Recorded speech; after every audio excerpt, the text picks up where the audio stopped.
Everybody, glad you're here. Thank you for coming to Hanuman Maui. My name is Devarshi Stephen Hartman, and I said that for our camera because we're recording today. So today, I changed my mind 3 times about what I was like. I had an idea, I was on that for a week, then I was like, no, I'm not doing that. And I was on another idea for a week, then I said, nope, I'm not doing that. Then I had another idea, and then I said, nope, I'm not doing that. And yesterday I decided I want to do something that's really sort of edgy, you know. Now, it won't necessarily feel edgy to you, but it's edgy in terms of my hope is I can get this across in a way. So I'm using this as an experiment, and I really want your feedback about being able to get the practice of Samyama across in a way that's experiential. So thank you so much. So I'm going to begin with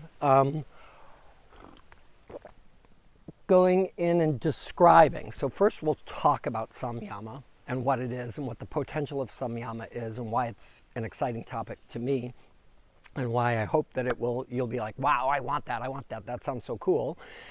And then we're going to start to work on what it takes, what would be the practices to attain the state of Samyama, the ability of Samyama. So first you want to get some idea about what Samyama is and why you might want to attain it and practice these things so that you can experience Samyama. So it's really interesting because over, the 40 some odd years that I've been really studying Patanjali Sutras, and I've read lots and lots of commentaries. I love any commentary that comes out about the sutras. And I have never heard anybody talk about Samyama, which is really crazy because it's basically the whole 3rd chapter of Patanjali Sutras. So I find that interesting that people talk about the 8 limbs, they talk about the kleshas, they talk about so much other content that's in Patanjali's Yoga Sutras, and then when it comes to Samyama, it's just like, And we think of the 8 limbs, like often people will say, oh, I know the 8 limbs of yoga, I could name them, and this gradient approach. But then he lists this, so that's the 8 limbs, and then he lists this 9th practice that he spends most of the chapter talking about and says, after that, there's Samyama. Okay? So I think so many people feel stuck at Samadhi, which is the top of the 8 limbs, and feel like, well, Samadhi is so unattainable. Why even look at Samyama? If Samyama is beyond Samadhi, we have this idea that Samadhi has only been attained or only could be attained by the highest of the high. So, therefore Samyama is this beyond mythical thing. What I love about Patanjali is that he, and I feel, unlike people who feel like this is a text for yogis of yogis, I feel like this is the manual of consciousness for the average person. And that he breaks it down and just says, you do these practices and you will attain the state of peace. This is it. This is the manual for consciousness and how to clear samskaras. You just have to do the practices. Okay, so then we begin the practices. And he's very clear. So he says it's a gradient approach. First there's the yamas and niyamas. So raise your hand if you're not familiar with the yamas and niyamas. Okay, great. Not familiar? Yeah, not familiar. So the yamas and niyamas are 5, there's 5 yamas and 5 niyamas. They are 5 qualities. The first yamas are 5 qualities that you want to root out of your consciousness, like weeds that you want to pull, like anger and greed, okay? The 5 niyamas are 5 qualities that you want to plant, like compassion and purity and contentment. So those are things that you want to plant. So the yamas and niyamas are character building. Like before you get on the map, you have to decide that you want to be a good person. And there's lots of people, quite frankly, that aren't on the map. They haven't decided, they don't know what life is about, they don't have any models of being good people, they believe they're a body, they're out defending themselves, they're out they're not on be a good person, they're on survival mode and winner take all, and everybody's out, each man for themselves. So when you get on the map and you say, peace is sort of something that I'm interested in for myself and then maybe even for the world, you start to get on the map. And what I love about the yamas and niyamas is some people say they're like the 10 commandments of yoga. And I hate that, because the 10 commandments are like, thou shalt not covet thy neighbor's wife. You know, like this isn't that, like rules. And if you do, you go to hell. This is, if you would like to be happy, these are the practices you need. It's impossible to be a happy person and be violent. So you might want to root out violence from your life and from your consciousness, and violence towards yourself. What does that mean? And all violence really stems from fear. So ultimately it's rooting out fear from your consciousness. It's a major practice. Okay, that's the first, ahimsa was what Gandhi based his whole nonviolent movement on. And ultimately, when ahimsa is practiced, what you're really practicing is love. Love for yourself, love for others, love for the world. So that just gives you an example of the first, yama. It's a good big deal. But as you begin to practice each of these, Swami Kripalu used to say, it's like a string of pearls. You pick up one and you've picked up the whole necklace. So each one filters into the other. So first we have the yamas and niyamas. You want to be a good person. It's character building. Then it says, get into your body. Start to work in the physical body. You're on the earth, so the next is asana. Okay? Asana, no magic to asana. It means get into your body, start to have a relationship with your animal. We hold in our physical body our karma, our samskaras. They're held in our cells. So when we start to move our body in non-habitual ways, and rather than just the normal teenager of sit, stand, lay down, and after that, those are the 3 movements we make, and we start to twist and turn and learn. We start to wake up the child within. We start to wake up the places where we've been resistant, and habitual, indoctrinated, unconscious patterns held in the physical body. So asana is a way of moving the body non-habitually to wake up habitual, indoctrinated, unconscious patterns held in the body. Great, so that's asana. Then we move on to the next level. Pranayama is the next rung. Pranayama starts to work with the energy body, the breath body. So this, you're playing with breath. If I slow my breath down, I cool and calm. If I heat my breath up, I energize.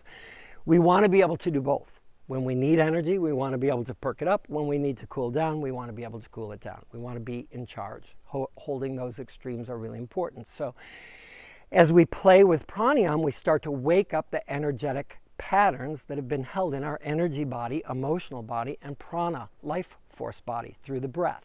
That's really where that element of pranayama added to postures is where you get kundalini yoga. It's very cathartic because we start to wake up the emotional body, and places where we've been resistant and stagnant get woken up by the breath and the breath body. And then we start to digest habitual, indoctrinated, unconscious patterns held in our energy body. Then we move on to the mind. So we've got asana, pranayama. Then there's pratyahara, where you start to turn inward and say, oh, this is all about me. Everything is always all about me. This whole universe that we're in is a divine matrix that each of us is given this exact beautiful, puzzle to get out of that's ours, and everything here is a learning for me. Everything that I am experiencing is a beautifully designed learning for me. And once we get into that, we get out of blame and we get out of why is this happening to me, which I think is the real difference between a truly spiritual person and ones who aren't. When we're spiritual, it's like, bring it on. And everything that we take, we digest for the purpose of learning and for self-betterment, rather than why is this happening and who can I blame and how could I control the world so that this doesn't happen to me. It's the opposite. Okay, God, I'm open. Whatever you give me, I'm going to do my best to deal with it with equanimity and honesty and bravery and, compassion, and learn what I have to learn and head forward. So once we get those down, then we start to move into the final 3. Now, what I think is interesting is this. So how many people are familiar, would say they're really familiar with Patanjali Sutras? Little bit. Okay, so this book, I just have some things in my life in Patanjali Sutras where it's just like, oh my God, this guy took in 194 lines, pithy, tight, so precise. I love to imagine if someone came to me and said, Devarshi, you have to put the workings of consciousness down in 200 lines, and that's all you've got, and do it, like he did it. And he does not waste a syllable. And each syllable is a sutra. And a sutra means a thread, and it's a song, and it's actually meant to be chanted. So it comes out as a poem, which is even really more remarkable. And he describes here how to become enlightened. How to, says peace is possible, and here's how you can attain it. So that's pretty darn cool to me. It's over 2,000 years old. Not that that means anything, except that it has stood the test of time. So in here, in chapter 2, he goes on and he is describing the 8 limbs. Okay, so he goes into the yamas and niyamas, which we've just done, and then he goes into asana, and then he goes into pranayam, and then he goes into turning your energy inward into pratyahara. So that's stage 4. Then what's interesting is he stops there. That's the end of chapter 2. And the next 3 are the beginning of chapter 3, which is titled Supernatural Abilities and Gifts. So I think that's interesting. We might want to go, anybody here interested in supernatural abilities and gifts? Okay, so, and basically what he's saying is they're not really supernatural. They're really actually our God-given state, but just few people do the practices to actually attain these abilities that we all have. So that's pretty cool. So now he describes dharana, dhyana, and samadhi, the last 3 limbs of the 8 limbs of Patanjali Sutras. So dharana is a concentration, dhyana is a meditation, and samadhi is extended meditation. So going back in time, when Patanjali wrote this, in India there was a different, not the time that we have with minutes and clocks. There was a time and a marma was actually a little bit more than a second. And what he said here about about dharana was that a dharana, a concentration, was 12 marmas. Okay, so it's about 13 seconds, okay? And what he was saying is that contemplation is, can you take your attention and be in charge of your attention for 13 seconds and place your attention on anything you choose, your lover's eye, your breath, the marker, a candle flame, and for 13 seconds can you take your attention towards this thing? And then he gives this description, which I love. Like an unbroken spout of pouring oil. Have your attention flow towards that object. So, what do we think? Are we going in? Are we hanging out? What are we doing? We can get under the umbrella if okay. What should we do? Just wait a few minutes. Okay. Okay, let's do this, just for the fun of it. Let's use our supernatural abilities to have the clouds part and the sun come out. So you'll understand what I'm about to do in just a moment, because we're actually going to practice this. So close your eyes for this moment. Allow your awareness to extend up into the sky, into these puffy, moist atmosphere that's above us, that is releasing moisture down on the earth. And rather than look at it, feel what it feels like to be that cloud, to be that space of moisture that's releasing. And behind that cloud, we know there is sun beating down on, quote, its back, right? So feel the sun beating down on your back. Be the cloud, and let the sun begin to heat you up, warm you up.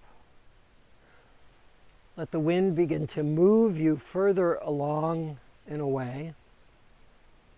And feel what it feels like to allow yourself to dissipate, yourself to be opened by the warmth of the sun in the sky.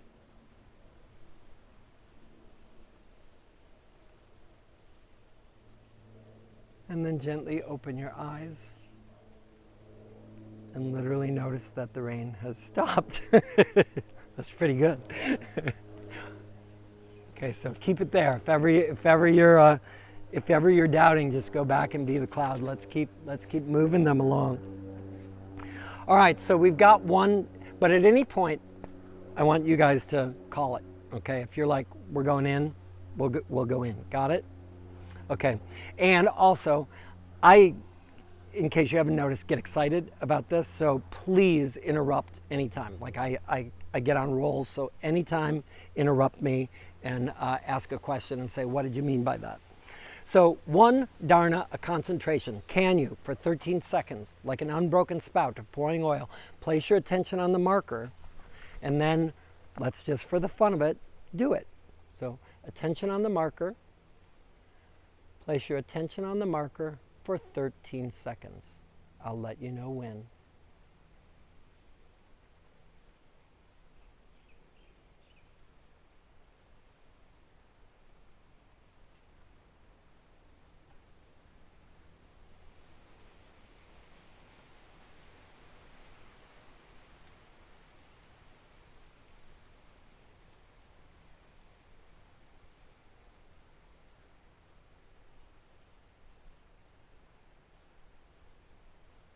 Great.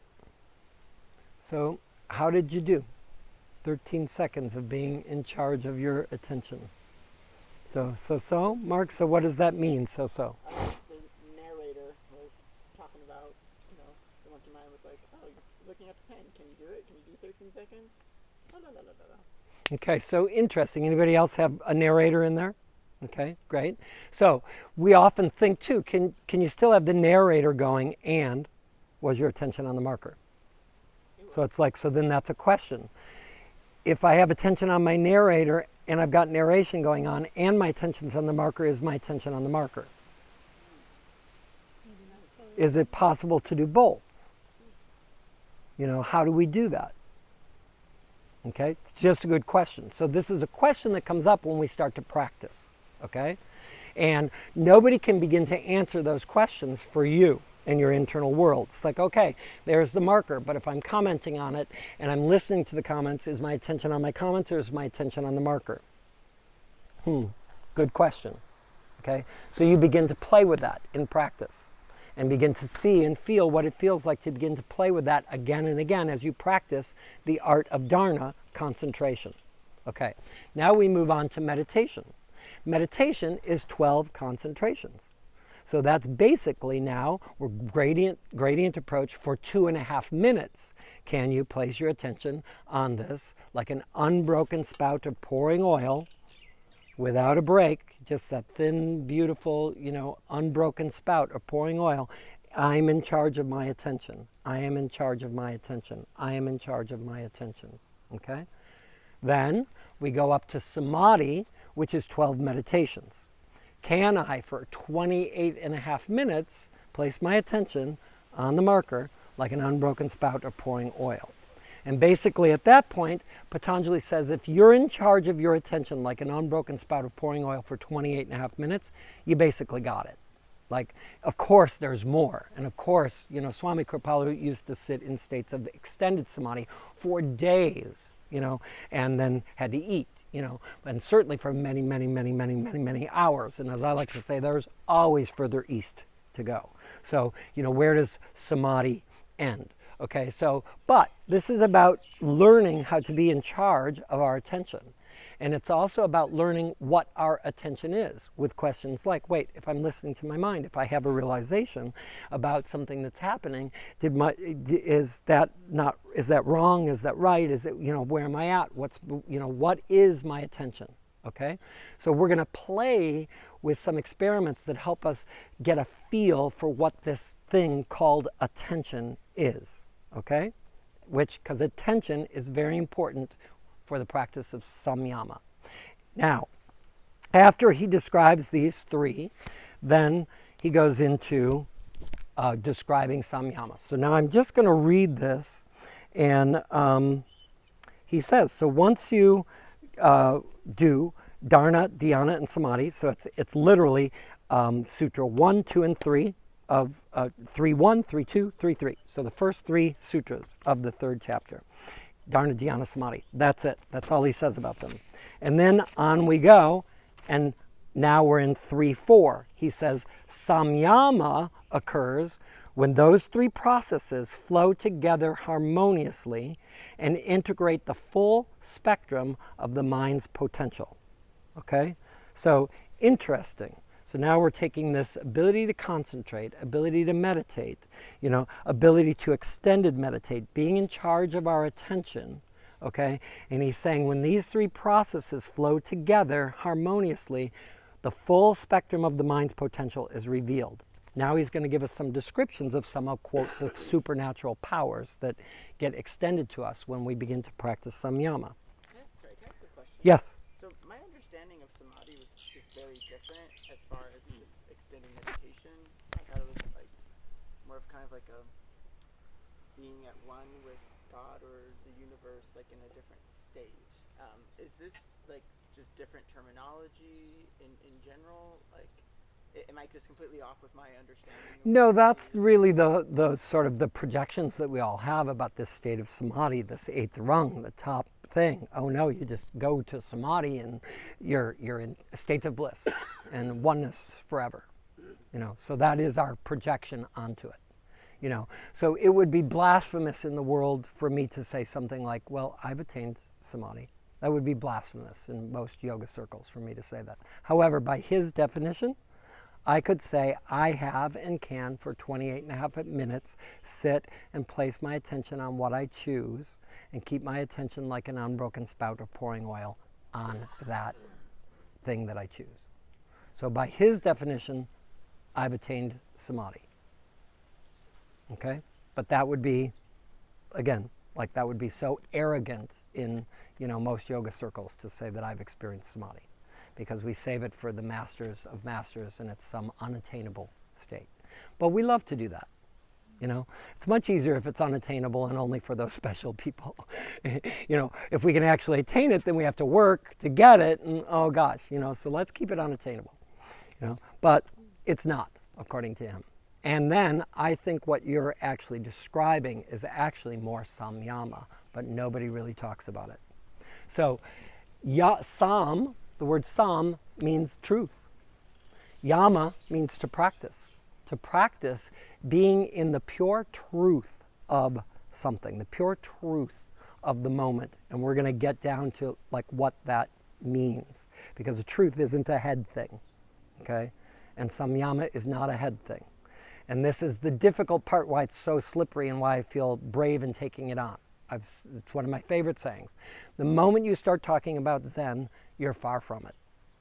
Okay, saying all of that, we have to talk about it, to like get things. So the experience of Samyama is an experience. I cannot give it to somebody. We can talk about it, which isn't it, and give practices and then say, go try it, and what was your experience?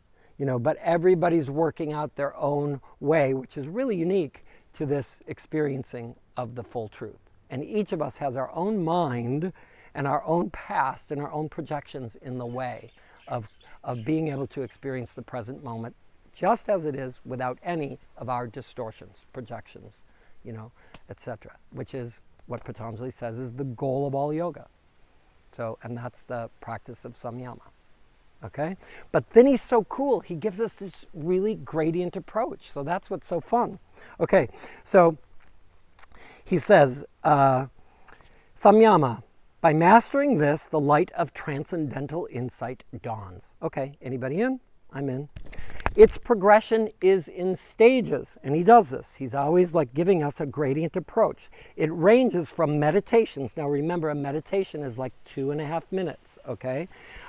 So it's not a concentration on gross material objects, okay? So we start with inanimate objects, then we'll move on to animate objects, then we'll move on to people, and then we move on to the subtler realms of beliefs, okay? and feelings, okay? So we go from the gross to the more subtle. And he's very clear, that's what we need to do. So we're going to do that today. These three constitute the internal portions of yoga in contrast to the previous other 5 external portions, which is why he split them up. You know, the other 5 are in chapter 2, and now we're on the internal portion here in chapter 3. I also just want to say this. So there is a debate in the scholarly world about Patanjali Sutras, which is 4 chapters. And the debate is about the 4th chapter. Lots of people feel Patanjali did not write the 4th chapter. I'm in that category. Because Patanjali in the first 3 chapters does not waste a single syllable. And every sutra is a punch in the gut. And when you get to the 4th chapter, it's sort of like this weird summary and weird things get thrown into a completely different voice. And he would not repeat himself. Like he just, like the first 3 are like the essence and science, and then this last chapter is just something else. So I don't even like refer to the last chapter, because I don't, I mean, I've certainly read it many times, but it just really, I'm on the everything you need is in the first 3 chapters. So, from this, there is a true transformation of the mind. As outgoing thoughts cease, their former patterns of reacting to the appearance of things, or from your subliminal impressions, your projections, and instead you have moments of restrained thought. Moments of, wow, you're empty, and it is what it is. Moments of not being in a projection, moments of being in Sam, the truth of the moment, without needing to project, control, have it be good, have it be bad, have it be spiritual, have it be, anything. 0 projections. It is what it is. So that's what we're looking for. By frequent repetition of that restraint, an undisturbed flow of tranquility results. So when you begin to practice holding back on your projections and having these free moments where you are just free of the subliminal impressions, your past projecting itself out onto the future, and just being in just what it is without your judgments and without your protections and without your defenses, then that's what you want to continue to extend. And he literally says a new brain begins to wake up, a whole new mind begins to wake up. That has been my experience, that it's literally like a whole new mind. And the way that I would liken it to is this, in terms of the new mind. Taking a little sidestep here. Most of us do not have pre-verbal memory. Most of us can't remember being an infant, can't remember being a 4-year-old. We start to remember, we have these memories when we're 6, 7, 8, where we're like, oh, language and memory. And your mom told you that story when you fell on the tricycle and you skinned your chin, and you're like, oh, I remember that, okay? And the stories that we tell are in there. However, we were very conscious in the womb. We were very conscious, as an infant. We were having experiences, and in child development, they're very clear, and they say, hey, by the time you're 3 or 4, your biggest patterns are stuck in already. You made decisions not in the realm of words. You made decisions about people and things and men and women in the world when you were pre-verbal, and they're in there controlling you, okay? And that mind that is pre-verbal is the one that we want to access. My experience about in practicing meditation and attaining states of being in a place where I'm beyond my belief systems and beyond my past and beyond my future is that's the self, the conscious self that was aware and awake in the womb, that was aware and awake, as a child, and I'm able to and have been able to access decisions that I made as a being about the world that got planted in deeply, and controlled my world until I, the conscious being, go back and redecide. So our deepest karma and samskaras are in there in the pre-verbal place. So we want to begin to wake up that mind because our mind can't get there. Therapy can only go so far. The ability to feel into these subtler realms, which is what Samyama, the practice of Samyama, is going to help us do as we go from gross to the more subtle. And when we get to the more subtle stuff that's actually our karma, it's really tricky and slippery. Anybody notice that? It's got lots of, checks and balances on it to keep it all into place. So to get into that area, to start to dismantle it, it does not want to be dismantled. And meditation is the key, working on this place of being comfortable and associating with witness consciousness. Witness consciousness is the one that directs attention. So when you practice, I am in charge of my attention, you start to wake up the being that is awake. Most people aren't in charge of their attention. So that is, why these got separated into these three. This is about attention, being in charge of your attention. Okay, so we'll go on with some of these great descriptions. In the process of being absorbed in spirit, samyama, the thought process experiences a second transformation, resulting in the continuous appearance of one-pointedness and the disappearance of distraction. Then again, a third transformation occurs from this one-pointedness that results as the rising and subsiding thoughts both become equal. By these three processes, so I'm going to, and I'll tell you what they are, there's a transformation of the mind's quality, character, and condition. In the same manner, there is a spiritual transformation of the senses and even in one's constitutional elements, your body. And now this 3:14. Our nature, and this is important, our nature, and this is all of us, our nature has a common source, a substratum out of which all latent, manifest, and unmanifested properties of consciousness arise. So Deepak Chopra calls it the primordial ooze. Like we are all connected. There is a connection going on here that we cannot see or access, and this is where, quote, supernatural, abilities lie. So I want to tell a couple of stories. So one is, anybody ever read The Secret Language of Plants? So cool book, okay? So in there, many things happen. Pardon? Is that Peter Tompkins or Michael something? Michael Sherry? Michael Collins? Pollan? I don't remember the author, I remember the story. So at one point, this is a scientist who's working on the technology of biofeedback. And they've created highly sensitive, hookup devices to measure sensitive energies, right? He's been working all day, and he's time for lunch, and he just, for the fun of it, has this thought, I'm going to hook it up to this plant while I eat lunch. So he hooks up the biofeedback to the plant, sits down at his desk to eat lunch. A spider walks across his desk. He raises his hand to hit the spider, and the plant goes nuts. And he's like, what? And plant goes nuts. So that changed his whole, research. It was like, what is going on? Does this plant have a consciousness? Is it aware that I'm actually have the intent and energy to kill that spider, and it's having a reaction? Is this true? So he keeps doing it, realizes, oh my God, the plant, sees, has some perception, and now he wants to begin to measure and find out how can we, substantiate that, where most people, it takes faith, right? We just have to, it's the unknown, right? Now, how can we substantiate it? So they begin doing lots of interesting experiments. One of them was they take a cell from a man's heart, and they put the cell next to the man in a vacuum-packed, sealed container, hooked up to biofeedback. They put the man next to it and connected to biofeedback. They put all of this different stimuli in front of the man, and the heart is just right next to him.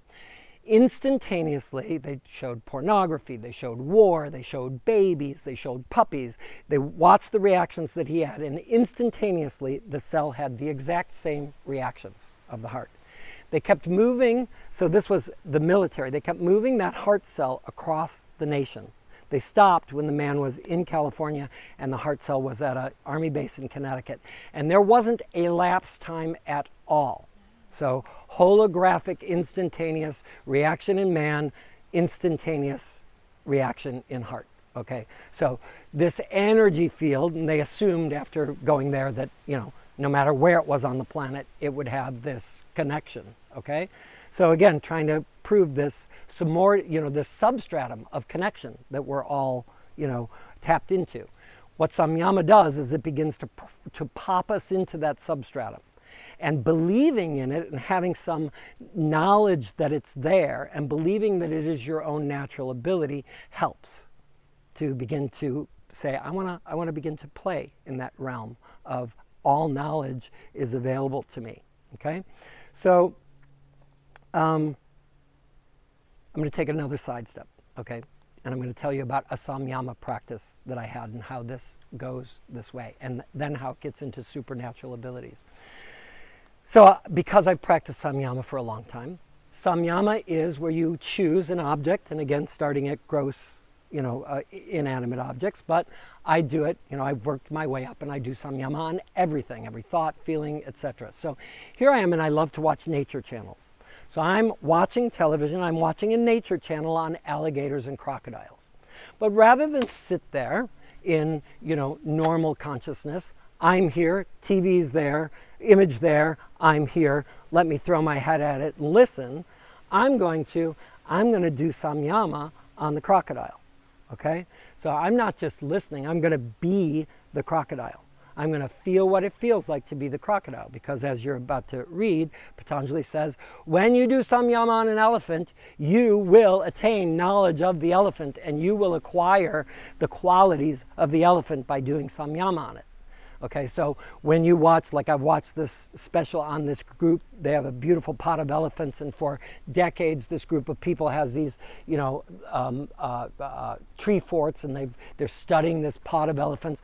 It's not their head that's doing it. It's the fact that they live with these elephants and, begin to know them and be in total relationship with them, where the real knowledge comes from. It's Samyama. Now they could have probably saved themselves a lot of information if they'd actually just popped into Samyama right away. But the ones that we think they have these crazy abilities, they're doing Samyama and tapping into the substratum. Is that what Jane Goodall did with the chimpanzees? I would say yes. Okay. And all animals really communicate through the realms of Samyama. So let me just say, so here I am watching this crocodile, and I'm being the crocodile. Okay, so here's me being the crocodile.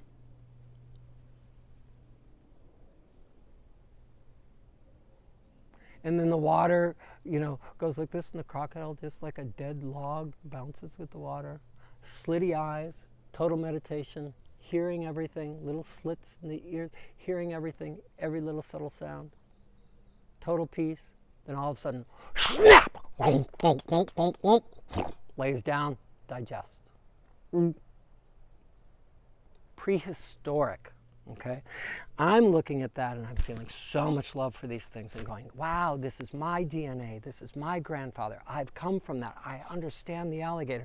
This is amazing. I'm at one with this alligator. I'm really feeling this meditation, this prehistoric meditation that these things sit in, listening to everything that he's listening to, one with the water, like just in a totally different time, like such thick prehistoric time. Okay, ancient being. I have such reverence for it from this experience of being it.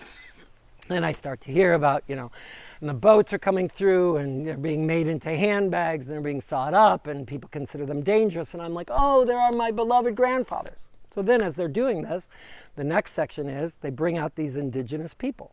And the indigenous people say, let us show you something. So see these alligators out here, and mind you, these things are 16, 22, these are, this is Australia. These things are freaking huge, right? And here's this guy with his wife and 3 daughters, and they're like, these are our grandfathers. We honor them. We've always honored them. See the berries out there in that bog that they're there? We like those berries, so we want to get them. So watch what we do. And they come and they look how many alligators are out there, and they're like, oh, we need 12 chickens. They take the chickens and they go clonk, clonk, clonk on the ground, and all of a sudden you see these alligators, which in total meditation go, like, and they one by one come out, and they feed them. Everybody gets their chicken, and then the alligators come out. They're in digest mode. Very happy, total digest mode. Then him and his 3 daughters and his wife with baskets step into the water and pretend that they're alligators. And they're just swiggling along. And literally you see his daughter next to the jaws of a thing this big, and she's busy picking berries next to her grandfather, her kind grandfather. And they get the berries, and then they come out, and we go, supernatural ability, right? Talking to the animals. But then he begins to describe what's happening. That relationship is breaking up because they've had this thousands of years old relationship with their grandfathers, but other humans are coming in and retraining them. You're scary, you're bad, we'll kill you, we'll eat you, we'll rip you up. And so it's getting wonky. No, the trust is being broken. Wow. Wow. Like, wow. So our ancestors really did know, many of them, when we think about the Native American, abilities to be at one with nature and to walk silently through the earth, and everything was their brothers and sisters, not, a separate from. So we've lost that ability. It's not a supernatural ability, but it is at this point, okay, popping us through. So this is where Samyama can take us, okay? So I'm just going to continue to give you some more descriptions, and then we're going to actually practice it.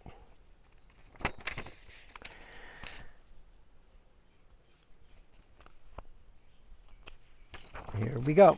So he says, so then a third transformation occurs, and by these three processes, our nature as a subsource did it. Variations in sequential progression are the cause of apparent differences in spiritual transformation. So we're going to do that. It says, by the practice of Samyama, on the preceding three transformations of thought, okay, so restraining your thought, decaying your distractions, and the balanced state, one is given knowledge of the past and the future. Okay, so this actually begins to describe what you brought up, Mark. It's like, wow, I can do Samyama, so let's take example on the alligator, okay?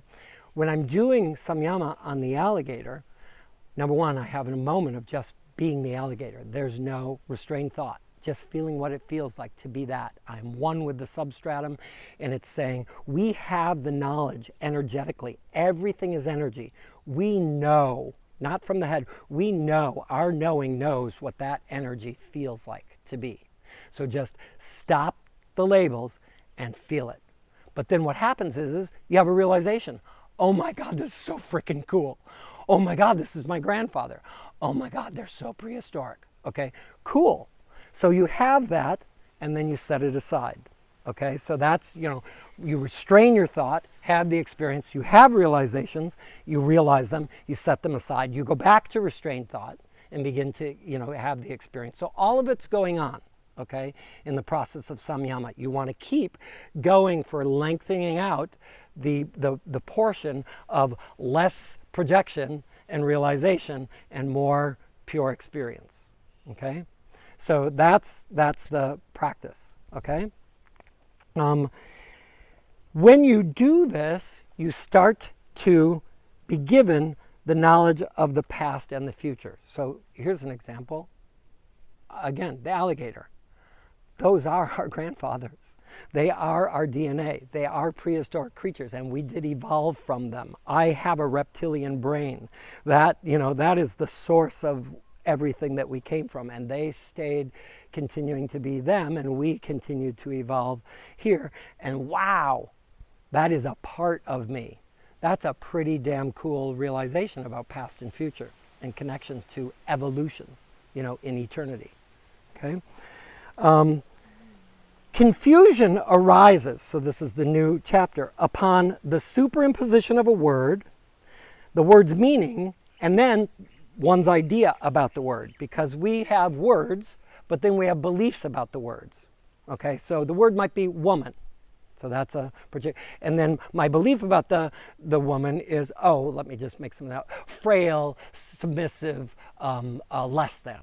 Okay, so we have beliefs about the word. Somebody else might go woman, powerful, strong, mother of the earth, so our beliefs about the words are more important than the words themselves, actually. Okay, so it's really these layers that we have, which is really fascinating. And what he's saying is when we practice Samyama, we begin to start to dismantle that, because we start to see the effects of our words onto something, and then we start to see the superimposition of the beliefs we have about those words on top of something.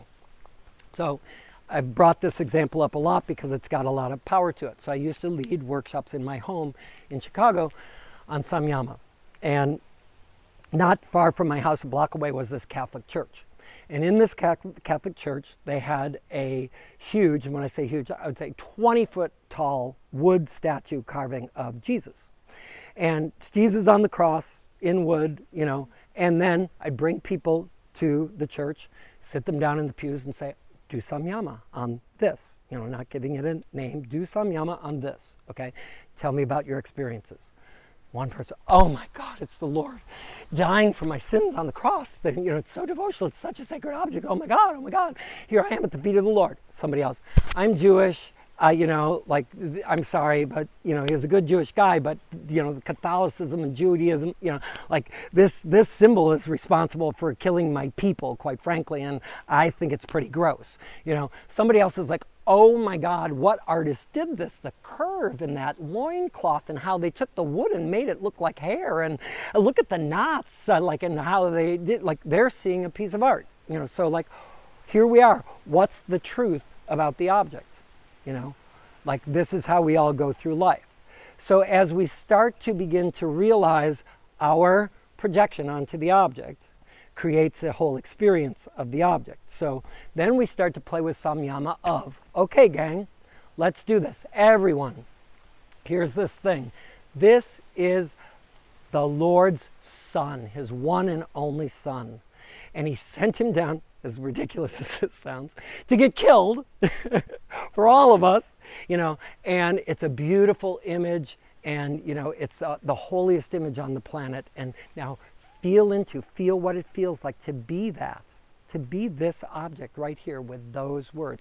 It's a totally different object. Now, take it out. It's a piece of art, okay? Notice this piece of art and the carving, and go in, feel what it feels like to be this piece of art.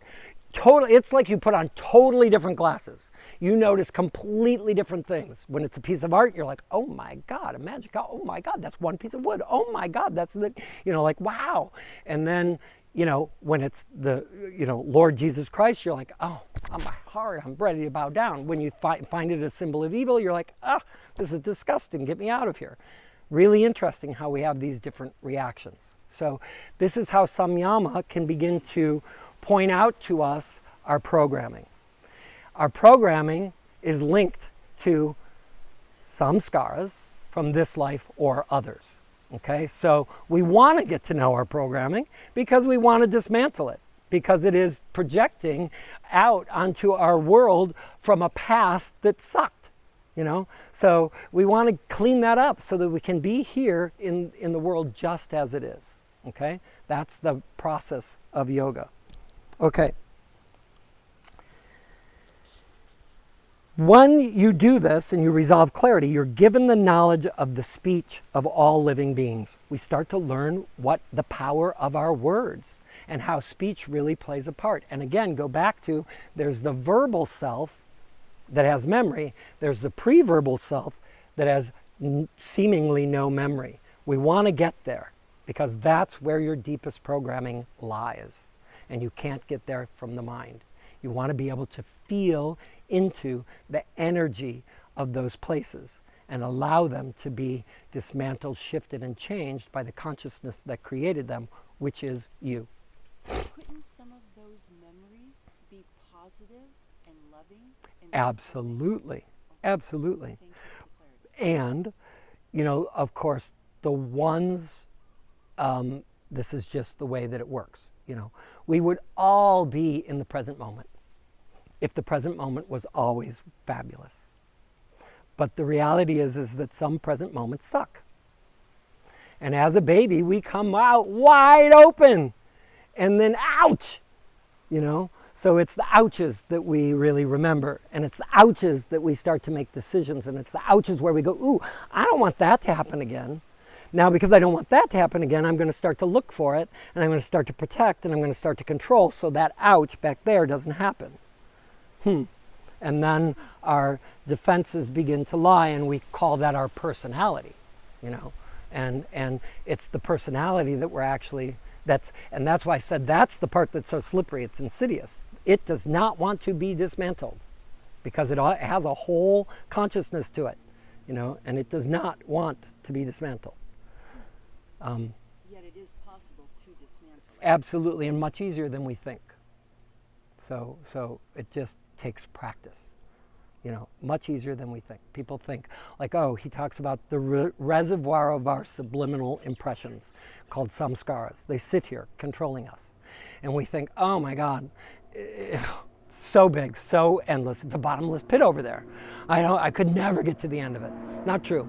You go in and you dive in and you open Pandora's box and you start to feel and you say, I'm ready, universe, to get this thing empty. It will, once you start to get the technology down, start handing you everything that's in there to feel. And that's the technology. Feel it fully. In feeling it fully, which is really Samyama, you will begin to feel its origins. You will begin to feel and know where it started, where your resistance or attraction or resistance started to that thing. And you will begin to redecide from a place of consciousness, the consciousness that made the decision, ouch, So it's possible. By direct perception of this residual and then the subliminal impressions, one is blessed with the knowledge of previous births.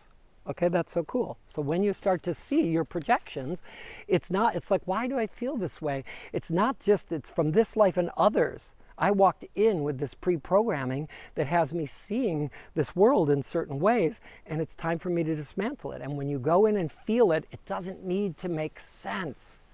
Oh my God, when we feel like, I'm just remembering at Kripalu, we used to have resident retreats 3 times a year, wonderfully locked up the ashram so no guests could come. And we would do these fabulous, cathartic, amazing retreats. So one time we were doing holotropic breath work, 350 of us, breathing intensely for a good hour and a half, and then lost in these states of catharsis. Well, interestingly enough, my experience was I was absolutely being burned at the stake. I mean, burned at the stake. So when there's no resistance to it, it's like just experience it fully. It doesn't need to make any sense. It doesn't matter whether it's this life, past life, no life, whatever's happening. But I was being burned at the stake. So I'm screaming with my skin burning, screaming at the top of my lungs, and I'm dying. Well, the room is screaming too, so I'm having my experience. When that whole experience ends, 3/4 of us said, I was being burned at the stake. We had like a group mass thing. Now I felt about this group of people, these were my soul family, we've been together before, we've been in this thing. Here this was like a mass martyr dying of being burned at the stake, and there's terror in that moment that gets held in the body, but the truth is I'm infinite, I didn't die. And only the self that goes back to witness it and says, wow, you think you're burning and dying right now. I'm watching you. You really didn't. Only that self is the one that can heal it by re-experiencing it and saying, wow, if I had known that I was safe. Because there are people who actually experience being burned completely in serene states. Do we have to experience it to let it go? Most likely you have to go back to the origins to allow it to be seen and felt and experienced for what it is. Because otherwise, it's back here controlling you. Right. It's like, I don't want to. And at some point, there used to be this thing called soul retrieval. It was this interesting thing. That's nothing more than there's pieces. At some point, what we did was we said this. As an infinite, eternal whole being, there is nothing out there bigger than me. There is nothing out there that could harm me.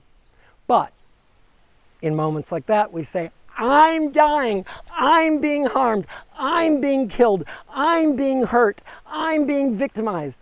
So we make these decisions that aren't true, that aren't from our infinite true self. And we do have to go back to experience that and then go, wow, I wasn't dying. I wasn't, being burned, like the Bhagavad Gita says. wind will, fire will not singe you. Wind will not, blow you away. Water will not make you moist. Like you are infinite, eternal, and whole. There's nothing here that can harm you. So, Can I make a comment on that? Please book do. You mentioned? yeah. So that was written by a man named Peter Tompkins, and in 1998, 1997, he had a commune in West Virginia, and I went there, and there was a young man in his 20s or so who was gridding the garden with crystals. And I had an experience on that land where I had a flashback memory of a past life. But just, I don't know, I'm just saying, Beautiful. wow, that book, yes, and all of it. Cool. I mean, yeah. And when we, because one of the tricks is when we stop judging what comes to us to feel and allow it to be there without any, wait, I got to figure this out. Is this past life? Is this real? Is this not? Is it a thing? I'm burning at the stake. What? It doesn't matter. You feel what it feels like to burn at the stake. It got handed to me. Feel it fully.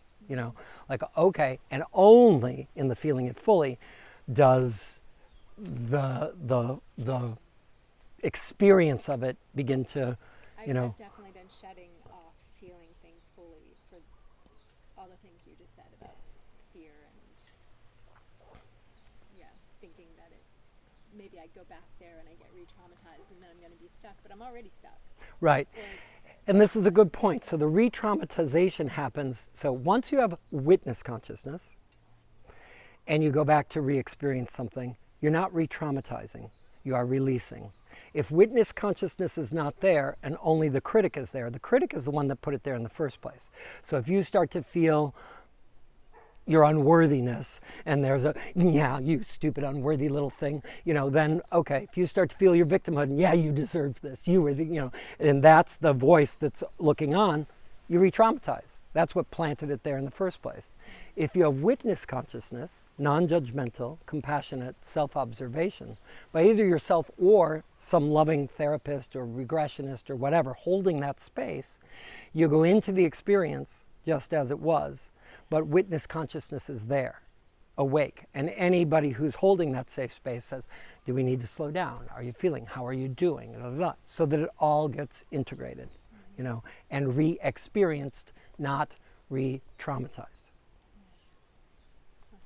Yeah, so, yes. I have a question as well. When you're saying, it didn't happen, I'm not quite sure, what you mean by that. You mean it didn't happen in the sense that it didn't happen to your true self because you're not really this body? Or what did you mean by that? Say my mom burned me with a cigarette when I was, 2 or something like that. And you say, oh, you didn't get burned. It's my body got burned, but I didn't? Mm-hmm. Is that what you're saying? Yeah. Okay. Yep. I mean, the experience happened, but you're still fine. Okay. So I mentioned this a lot. My dad was raised in a Christian Science household. So a Christian scientist, when they get hurt, the first thing they do, let's say a Christian scientist cuts their finger. First thing you do is don't look at it. First thing you do is affirm your wholeness. I'm fine. I could never be harmed. God and me, the me that's talking right now, is not hurt in any way, shape, or form. Okay? So now God, heal the body, this thing. I'm praying for a miracle because I know that you can and you do, and it's just a body. So, and then lo and behold, oh, it's a cut, put a Band-Aid on it. Okay? But what most people do is cut, I'm bleeding, I'm dying, it's blood! Full identification. Okay? And then, where's the healing? So this is, what we're trying to gain is that oversoul perspective, that then actually helps really define and create the experience. Because if you are your body and you're bleeding, it gets worse. Okay? If you are the healer and you believe in miracles, it gets better. And there's tons, that's what Christian Science is about, documented scientific healings. Okay? Which is the witness consciousness? Yep, and the soul. We are immortal spirit, Mary Baker Eddy says. We are not this corporeal mass. You are immortal spirit. Only the immortal spirit cannot be hurt, harmed, or die. So only the immortal spirit. Number one, you are healed. So it's not look for healing. You are healed. Affirm that, and then deal with the body. So, it's a. Okay, so here we go. I'm just going to continue this for a second, and then I'm ready to get into.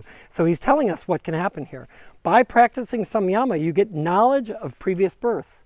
By insight into another's perceptions, you're blessed with the knowledge of their point of view. This is true empathy. I can enter into, if I stop, projecting onto someone, relax and feel what it feels like to be you. Feel what it feels like to be in your body. Feel what it feels like to have those emotions, to be your size and your shape and your age and your breath and your thoughts. Wow, I start to have this empathy that's like, that's not unavailable to us. That's available to us, okay? And lots of people it's available to, but it's not conscious. And so some people who are true empaths, they have a real problem with it. They can't feel their own feelings. They're so busy feeling, they get trained early on as young children to be on the lookout. So it's like, I know what you're feeling. I know what you're feeling. I know what you're feeling. I don't know what I'm feeling, but, I'm feeling everything in the room. So, making all of this conscious and aware and deliberate is really, what it's all about. So then he says, by the ability to read another's mind is gained the support of this perception. By the practice of Samyama on your body, you can disappear as you suspend the receptive power of light from being received by others' eyes. So I have certainly disappeared my body in states of Samyama, where just out of the body. I'm going to say an experience. So there's a workshop that I loved and taught for 9 years called the Avatar Workshop. I don't know if anybody's ever heard of it. Harry Palmer designed this course. And he designed it from Patanjali's Yoga Sutras, a mixture of everything. Also, what is that called? Ron L. Hubbard, what is that? Oh, Dianetics. Dianetics and but science, yes, Scientology. So it's a mixture of that. It's a mixture of a number of things. But I taught the program for 9.5 years. There is an initiation process in there. So after practicing, they don't call it Samyama, but I knew because I'd studied the sutras. I'm like, this is the sutras, and these are cool practices. So by practicing Samyama through an initiation, you go through different aspects of your life, feeling and discreating, meaning bringing those feelings to neutral, where they literally, you feel it fully, you bless it, you send it on its way. You take in another thing, feel it fully, bless it, send it on its way. And then you do that on your body and form. The end state is literally people spend hours in states of better than any drug experience I've ever had. I have brought hundreds and hundreds of people through this initiation, and literally, like when they come out, you can't walk because there's no reference point of like a foot. I have to find it, the ground, where is it? Like it's like, okay. So after my first initiation, the middle of winter, never forget it, I was taken from the couch where I was given the initiation and brought about this far to a chair where I looked out. It was January in Chicago on snow falling on a gray January town. I sat there in a state of no mind for a good hour and a half. And the first thought I had was, oh my God, I can see, but I don't have my glasses on. And immediately my vision blurred. Because I had laid down, not had my glasses, took them off, got up, was seeing perfectly for a good hour and a half, had the thought, oh my God, where's my glasses? My first thought, boop, goes my eyesight. Wow. Okay, like fascinating, like so. Thus I put on my glasses. Since then I've had LASIK surgery and these are readers. So, by this process, Samyama is applied. You can do Samyama on sounds. You can do Samyama on senses. You can do karma has two aspects. You can gain proximity of your own death. You can do Samyama on qualities and virtues like friendliness to gain their full power. You can do Samyama on the strength of an elephant and the virtues of other animals, and thereby gain their corresponding strengths and virtues. Okay, so I mean, it goes on and on and on. You can do Samyama on the sun, on the moon, on the pole star. So you got to believe that our ancient ancestors, there was no TV going on, there was no radio. at nighttime, they were doing Samyama on the stars. They got, wow, the moon was here, now it's getting bigger, now it's getting bigger, now that star was there last night, now it's over here, now this thing, oh my gosh, here's this other, oh my God, there's, this figure and there's that figure. They got it. They got in their body how it was all moving and how they were connected to it, through that substratum. So he's saying that's available to us. And then this one is fun. So I don't know if any of you are old enough, but long time ago, when I was a kid, it's since then not been in the vernacular, but remember when someone, again, most of you aren't old enough, when people would say, oh, yogis, they meditate on their navel? Yes. Do you remember that saying, like, oh, yogis just meditate on their navel? Like, yoga's so stupid, it's meditation on your navel. Here it is, right here. By practice of Samyama on the navel psychic center, knowledge of the organization and the function of your bodies will arise. Okay? By feeling and sensing and getting, by doing Samyama on your navel, this center, you will gain that.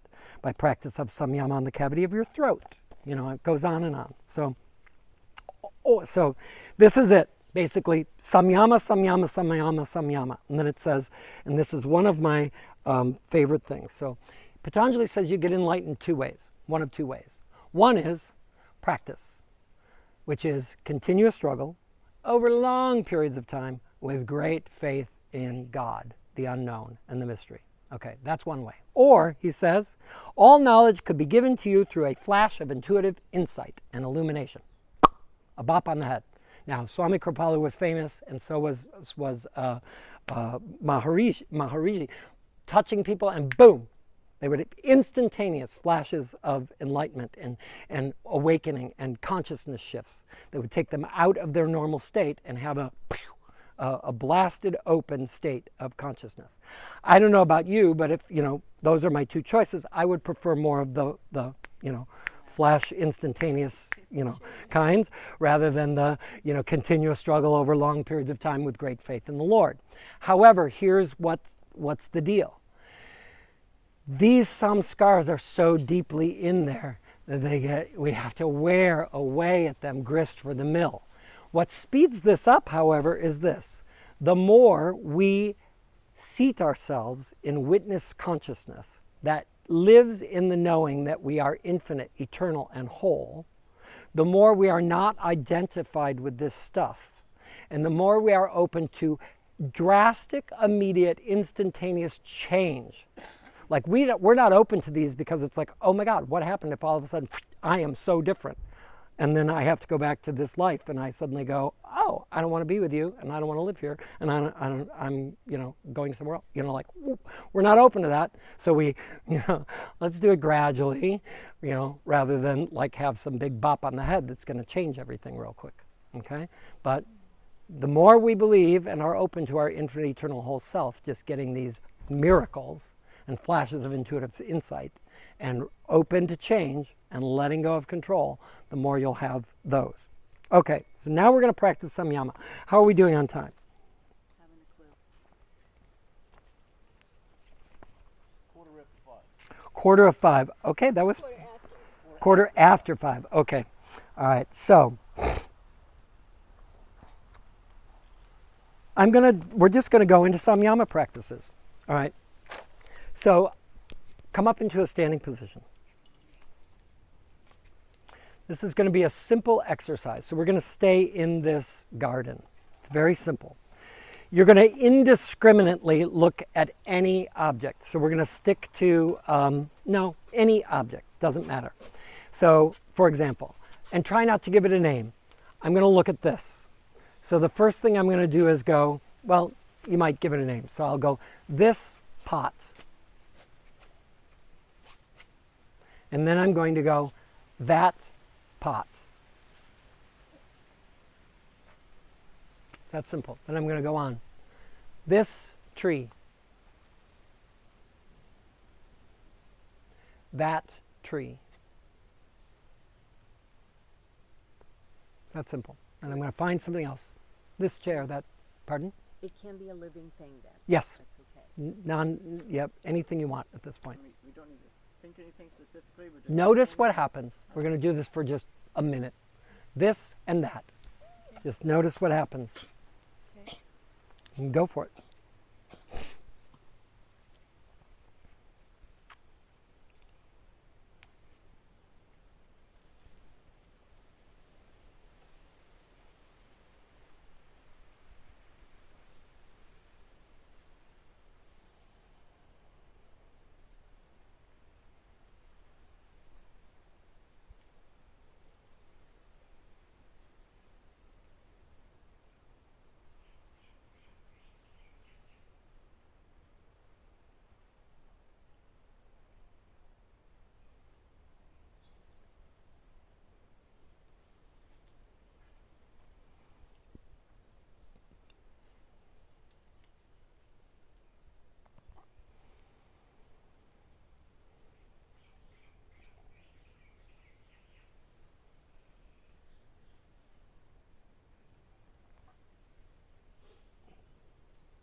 Great.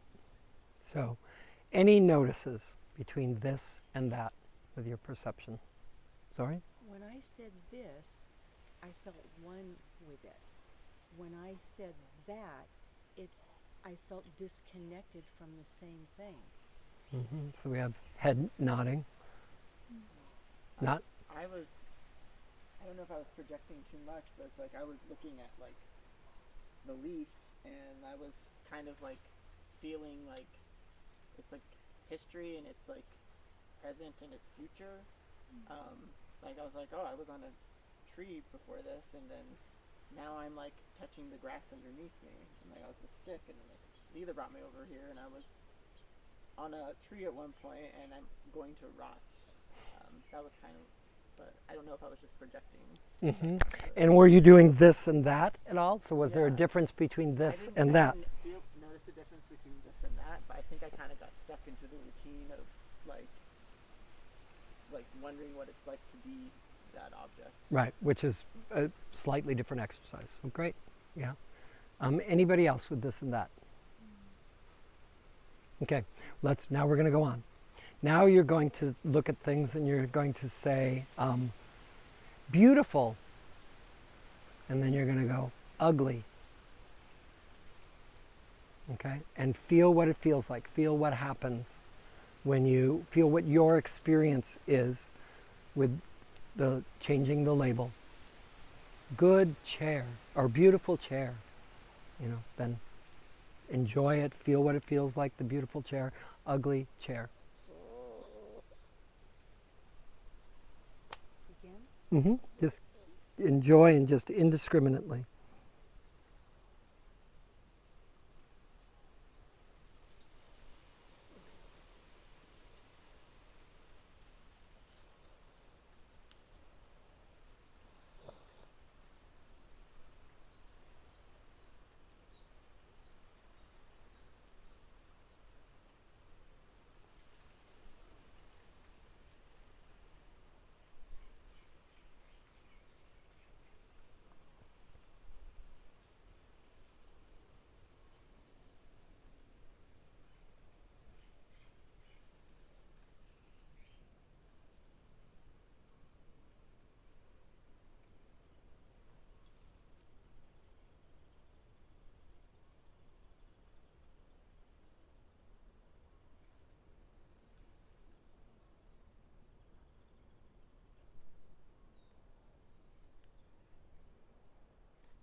Okay, we're going to stop there. Don't need. So, what was your experience? Oneness and duality. So, like, can you give me an example per se? When you say this or beautiful, it's more of a universal oneness. at one with. And when you say ugly or that, it's a disconnect. It's a separate from who you are. A separate entity. Cool. I started with the chair, and I felt really bad about feeling like calling it an ugly chair, like, because it was like glowing kind of at first and bright, and then I was like, called it ugly, and I felt like, I'm like, but you're not really an ugly chair. I felt really bad for it. Right, so that's having beliefs about the beliefs. It's not okay to call this ugly, it's not okay to feel it ugly, it's really, my belief is that it's really beautiful, you know, so we start to look at those things, you know. It's very interesting, you can sit down for a second, so it's very interesting when I'd send people out to, and we're going to now go to the practice of Samyama, which is without a projection onto it, but begin to see our projections. So I'd send people out on things, and then I'd come back and say, so tell me about your Samyama experiences. And people, I did a butterfly, and I did a daffodil, and I did the pretty bush up front, and I did the little water trickling down, and I'm like, did you do any dog poop? Did you do a cigarette butt? Did you do, you know, like without knowing it, they went out to do all the pretty things, you know, so still stuck in their labels, right? You know, like everything out there is pretty. Everything out there is beautiful, but the label of, I'm going to do the joyful, beautiful things, you know, didn't even know that they were doing joyful, beautiful things. That was just what they were seeing, you know. But then there's this whole other group of the world that they've labeled not beautiful things, okay? So it's like, great, now go out and do all the ugly things. Do dog poop, do cigarette butts, do chewing gum that's melting on the sidewalk. Feel what it feels like to be those things. You know, so those are the ways that are, you know, like we have these, they're hidden there, and we don't even know they're running us. You know, I don't want to tell the nice chair it's ugly. It's not ugly and it's not beautiful. It's whatever you know, but there's a big experience. It does change. It feels our vibration. It is a vibration, and it feels whatever we decide it is. It feels it. It feels us looking at it going, you ugly thing, you cheap piece of shit from China, you know, oh, you beautiful thing that someone donated that allows us to sit here and they're so comfortable and it's great, they're out, you know, it feels it. Devarshi, am I hearing you say that inanimate objects like these furnitures that are homemade, that are manufactured, plastic and cloth, and these have a consciousness? Absolutely. Holy shit. Everything has consciousness. Consciousness is everywhere. That is the full substratum of everything. They are an energy form. You are an energy form. You're a more complex energy form, which is why we start with least complex, because it's easier to start with inanimate objects than it is to start with this, because I have a lot more projections about you than I do the chair. You know, but I got plenty about the chair. You know? I have so much respect for you, and I'm totally blown away by what you just said. Living things, I get. Zoris, a chair. So Swami Kripalu was amazing. You know, I mean, he was a revered yogi by thousands and thousands of people, and you know, money was not his thing. He was fully taken care of, and donations came, and they went, you know, immediately to the temple, feeding the poor, you know, doing whatever. He lived with a loincloth, you know, and in his simple thing, writing his books. But everything in his world was an animate object. He picked up his pen, brother pen. He went to his book, sister book. You know, like everything had this respect. Everything was God. Everything had the vibration and reverence, and he was in relationship with it. And when you're truly in relationship with things, you can't waste. We throw things out, ugh, animate object, there'll be more, you know, like when you're, and this is the true practice of brahmacharya, which is one of the yamas. Brahmacharya means Brahma, God. Acharya means it is a teacher, a spiritual entity. You know, when you, it basically means respect. You know, like when everything is God is what it means. And when you get that everything is God, you treat everything with respect. It is an energy form with consciousness. Okay. Even man-made objects. even man-made objects. So I'm going to take a sideline.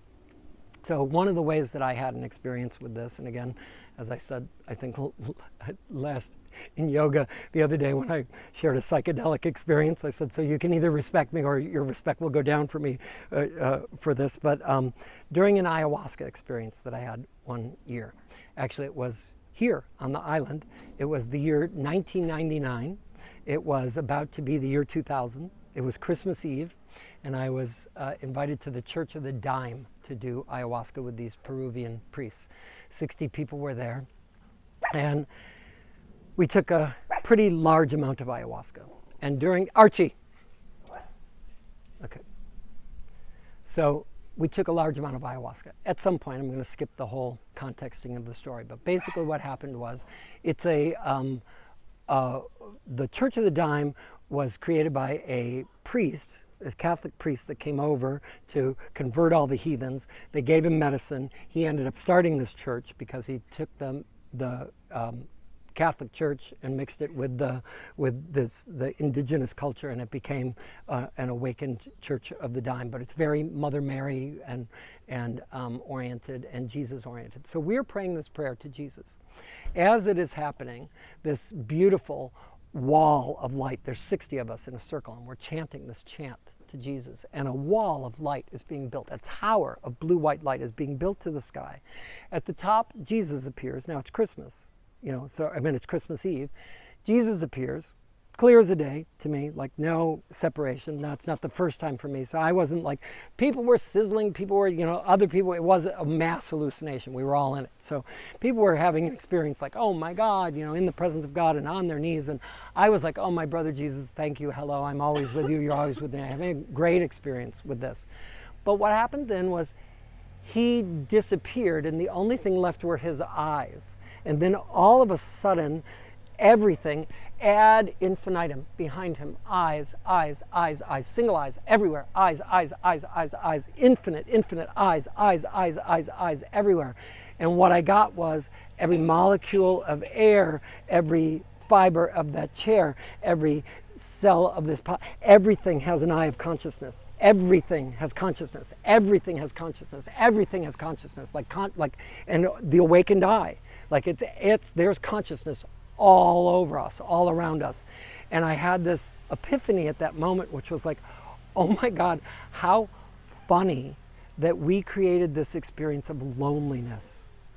How could we experience, when there's not a possibility, there is just consciousness all around us, watching us, and every cell of my body, every fiber of my nail, everything in my hair, watching.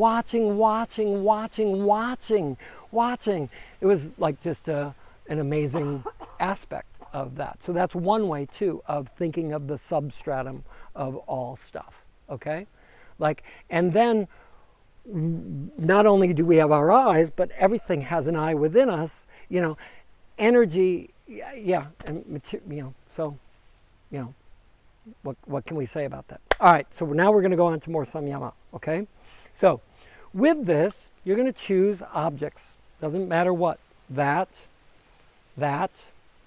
this, and we'll allow, let's stay away from plants for right now, okay? So stay away from living things and stick with inanimate objects. This, and you're going to feel what it feels like to be that, okay? To be that, having that experience right now. So if what you do is this, you look at the hat, and then you close your eyes, and you're like, I feel what it feels like to be a hat, That's your imagination, okay? You want to keep your attention flowing like an unbroken spout of pouring oil, feeling what it feels like to be that hat. And if you're doing that, so just for example, feel what it feels like to be this hat. Okay, so. In the now. Right now. Feel what it feels like to be this thing, this piece of energy. So we got an infinite universe out there, and then there's this piece of energy. And by your knowing, you know, not from the head, you know what it feels like to be this piece of energy. You have a hit of what that experience is like. So feel what it feels like. It experienced that. Did you experience that? It experienced that. Feel what it feels like. Feel what it feels like. Feel what it feels like to be this piece of energy. Feel what it feels like to be this piece of energy. Feel what it feels like to be this piece of energy.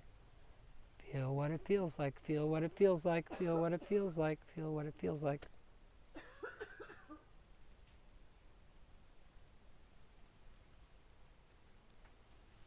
Did you have some feeling about what that experience was like?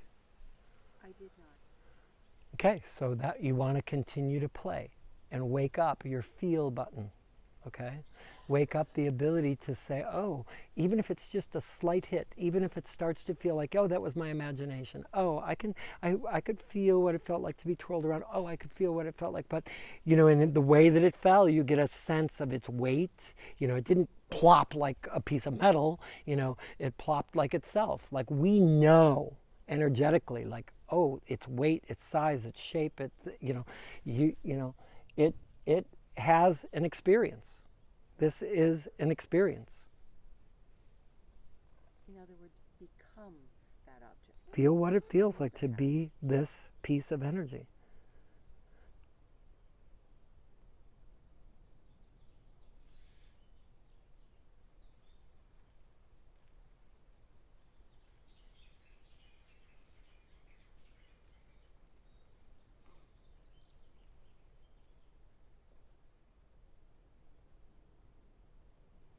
So we know those laws even of just the turn, the turn, the turn, the turn, the hanging.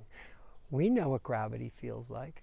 You're getting a whole thing. So, you know, kids, when they are born, again, nonverbal. When a kid sees something, you give this to a baby, and they go like this. What is it? What is it? You know, they're extending their awareness towards it in a question. We go, marker. Next. I tell it what it is. I'm not even extending any energy towards it. It's a that. Okay? I'm here, it's there. A baby goes, what is it? And feels into it and experiences it. We got to get ourselves back to that state. A dog walks into the room, they perceive, you know, they know who to stay away from and who to, you know, like what's going on. Okay, what is that? We got to wake that up rather than like, I like her, don't like her, you know, that's all our head, you know, like, oh, she's pretty, I'll go, you know, it's like, you know, like that's a totally different aspect. Okay, so what we're trying to wake up is completely different sensation. The level of Okay. conscious awareness, not judgment, not the physicality. It's a consciousness. I call it a vibration. Yes, vibration. So go into the vibration. Here's another way, and this is a great exercise. And I say, take yourself on a Samyama walk, and literally you walk out your door, you are from another planet. You do not speak English. You do not know anything about this place. The moment you open your door, you're stepping off the ship to go, holy fuck. You know, like, where am I? What is that? What is that? What is that? What is that? Well, what you use is your whole being, your attention, because this is that part about what's my attention. Your attention is not this zzz. Your attention is, I'm going to feel what it feels like to be that piece of energy, because then I know, is it safe? Is it harmful? Is it going to get me? Is it alive? Is it this? Is it that? Is it heavy? It's, you know, it's like, and I know it not from here, but, you know, cool. And then I feel what it feels like to be that, and that's fascinating. That's fascinating. That's fascinating. And that's totally separate from a judgment. Yep. Ugly hat, cheap hat from Costco. Ouch. You know, It's a $10 hat. It's my favorite hat. I gotta say. $10 hat, favorite hat. Guards her from the sun. Lots of hats. Precious, precious hat. Really, really fits perfectly. Love my hat. You know, I mean, so whole different relationship with the world. Okay, so once you start to do Samyama, so assignment, take yourself on Samyama walks. Open your door, you're from another planet, do not know what anything is, and be in what is it? What is it? And then really feel what it feels like to be that piece of energy. It's a vibration, having an experience.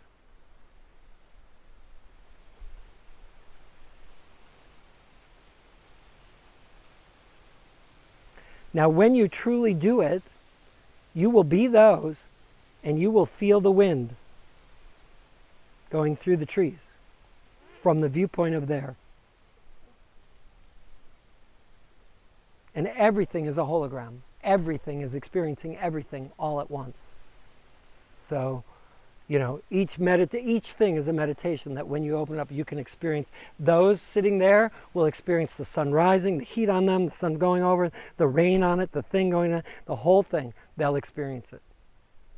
And if you're feeling what it feels like to be them, you experience it through them.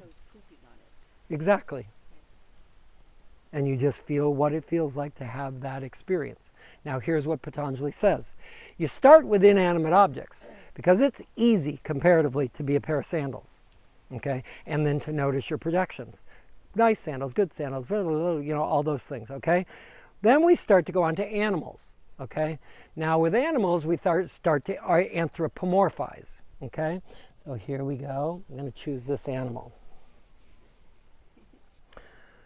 So you're going to do samyama on him. You're going to feel what it feels like to be this energy.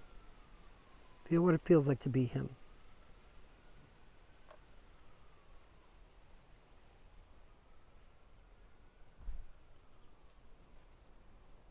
Having this experience and being just him.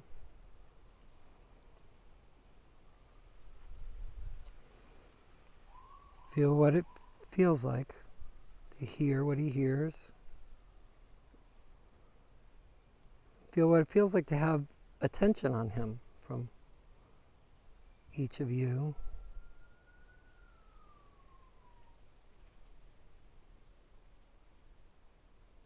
And stop. So you have some idea about what it feels like to be him. He feels even more loved in the hat. And then we can do projections, okay?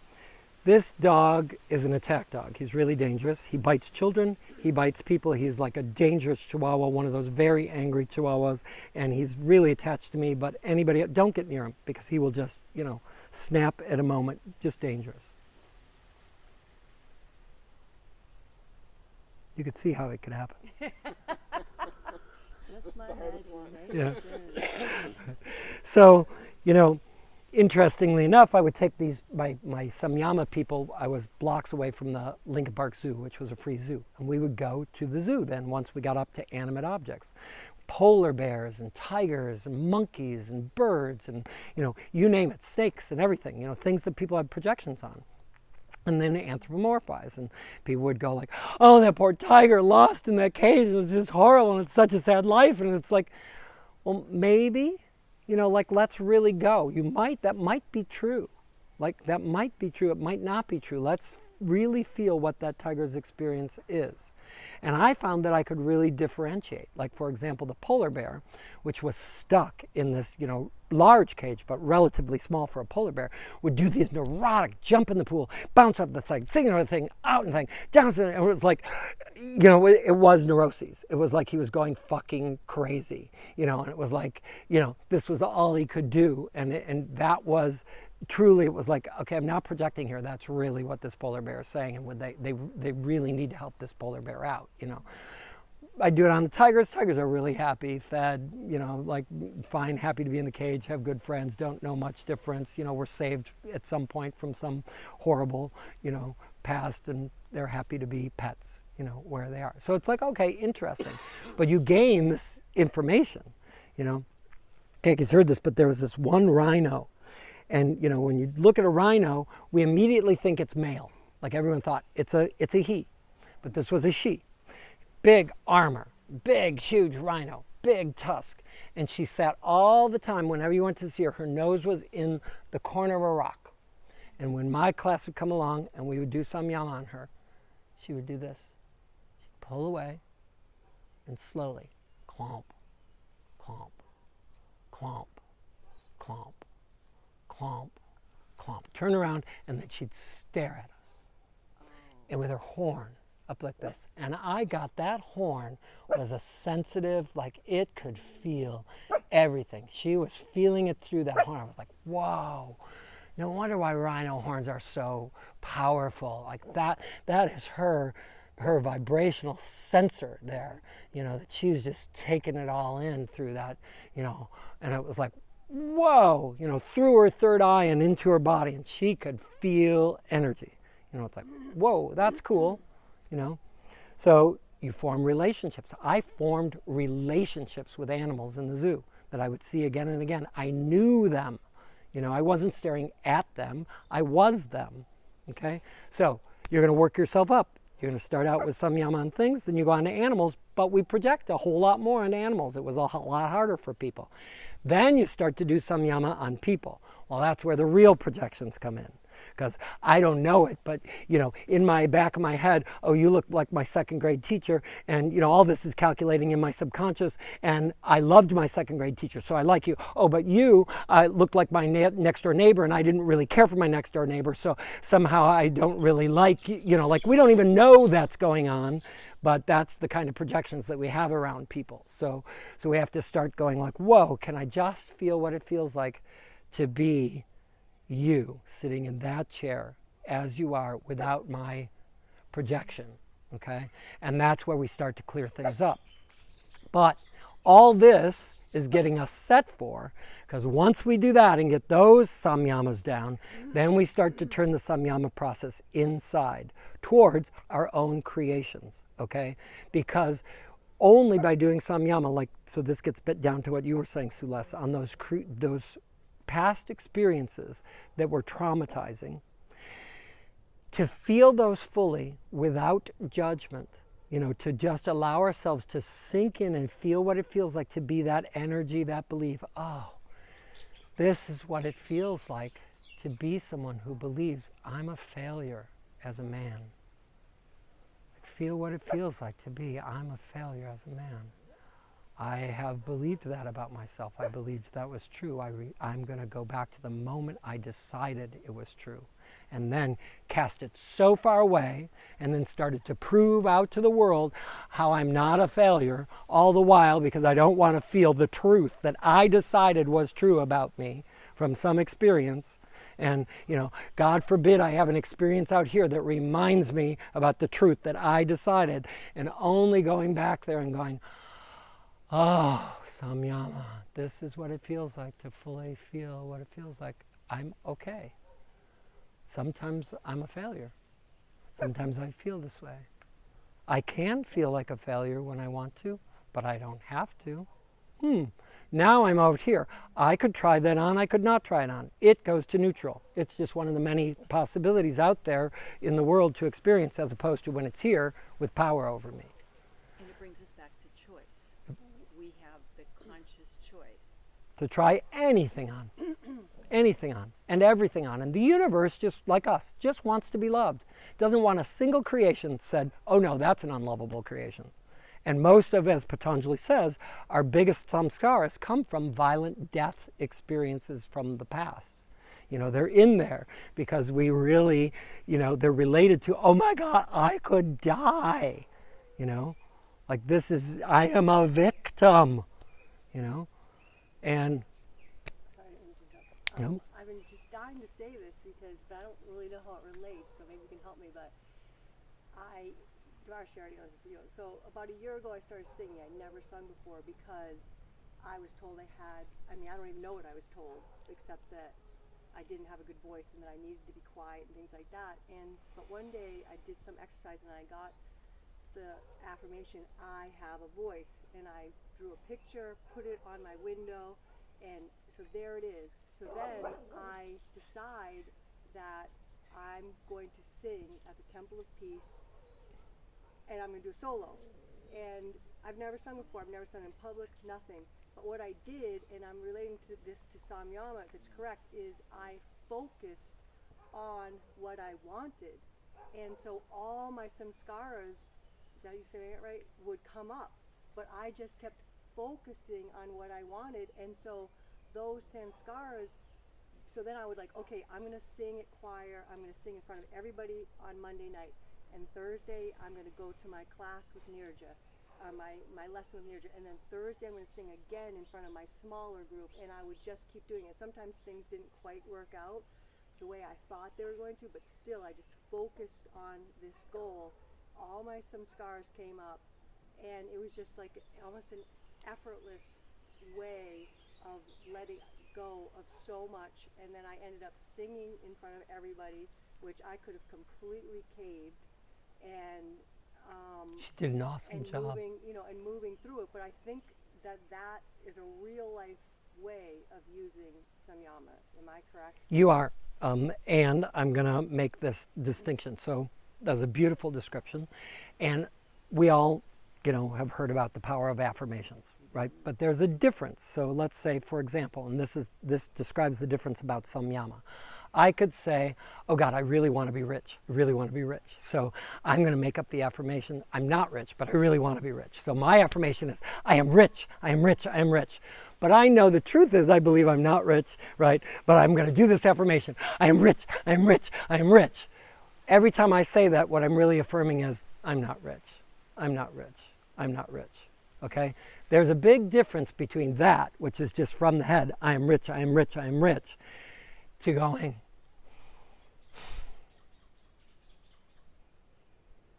I am rich right now. I am so rich right now. I feel rich right now. I have so many riches in my life right now. I have the experience right now fully of being rich. Okay? Now that begins to attract more richness. Okay? The other, in truth, I'm going, I am rich, all the while what I'm really affirming is I'm not rich, and I'm pounding it in, pounding it in, pounding it in. Okay? So, Kaki really did focus on and visualize herself and feel into, and she was aiming towards, holding a mic and, a hairbrush and, and like you name it, like, doing what it needed to do to feel what it felt like to have a voice and to be someone who sings, fully. And that's what it takes. And that is how we overcome samskaras. She met many of her limiting beliefs around this, and so many people were like, oh my God, it was such an inspiration, to go from that to literally singing a beautiful solo at the Temple of Peace with all of her closest friends showed up. Daughter, friends. Yeah, it just happened. I was there. Yeah, I don't know how I got through it. I don't even know. Oh, wait a minute. Yes, you do. Well, no, I mean, it was through this process, really, and it was envisioning. I have a voice, and sometimes it'd be like, oh my God, and I'd be like, no, I have a voice, and I didn't know how it was going to express, but now, like the other day in choir, we had people could do these little solos, and I was the pointed at, and I just did it, and it was like butter. Yay. Yeah. But I mean, Didn't even think about it. so it's like so much got worked out just by having I have a voice. Like I know and knew I had a voice, but that was the form that's allowing me to have a voice. Like now I talk more and I express more. I mean, that was just like one form of it. And it opened up a lot. Yeah. And that's a great example of when we set, so in the yamas and niyamas, one of the niyamas is tapas. Create a practice for yourself. When you create a deliberate practice for yourself and set a goal, your samskaras are going to come up. And again, nothing's gone wrong, and that's the difference between a spiritual person and not. Non-spiritual people get distracted by what comes up, like something's gone wrong. Nothing's gone wrong. You're aiming towards the goal, and it's meant to bring up all the self-sabotaging behavior that's in the way. You greet it, you welcome it, you kiss it, you bless it, you dismantle it, you do what you need to do so that you can keep your eyes on moving into experiencing the goal fully. So great example. So just to complete this, we go from inanimate objects, take yourself on a walk, you're from outer space. Move it up when you feel ready to move on to animals and animate objects. Move it up then, try to experience people. This is so great. Sit yourself down at the airport. Love Samyama in the airport. Sit down in a coffee shop. Don't just look at people. Feel what it feels like to be that person walking in the door, what it's like to be in that body, what it's like to order that coffee, what it's like to watch them decide what chair to sit in, what it's like as they sit down, what it's like, and keep your attention on them, feeling what it feels like to be them, and you will gain a lot of information about them, rather than like, ugh, homeless, ugh, cool person, ugh, like that's telling, what it is. You gotta, and then by doing that, by allowing yourself to go like, okay, so let's say Ken walks in and somehow in my brain, he's not someone that I feel like I would want to meet. For some reason, he presses my buttons. And I say, great, that's the first reaction. Let go of that. Let me feel what it feels like to be this being. And I feel what it feels like to be him. And suddenly I'm like, wow, that was all me. Wow, that's cool. I'm feeling that. Wow, that was all projection. Wow, interesting, cool.